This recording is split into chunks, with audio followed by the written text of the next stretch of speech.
একজন নারী, শোনেন, একজন নারী বনু কাইনুকার বাজারে গিয়েছিলেন তার প্রয়োজনে।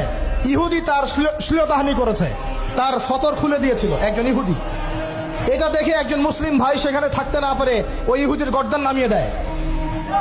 এই ইস্যুকে কেন্দ্র করে ইহুদিরা মিলে ওই ভাইকে শহীদ করে। তখন ওই বাজারে ওই ভাই ছাড়া আর কেউ ছিল না, একজনই ভাই ছিল। এরপরে এই মামলা আসলো নবীর দরবারে সাল্লাল্লাহু আলাইহি ওয়াসাল্লাম। এটা মদিনার ঘটনা। নবী সাল্লাল্লাহু আলাইহি ওয়াসাল্লাম ওই সাহাবীকে তো দোষারোপ করেনই নাই, ওই সাহাবীকে দোষারোপ করেন নাই, বরং নিজে বর্ম পরে অন্য সাহাবীদেরকে বলেছেন তোমরা বের হও, আমরা বনু কাইনুকা আক্রমণ করবো, ওকে এখান থেকে বের করে দেবো।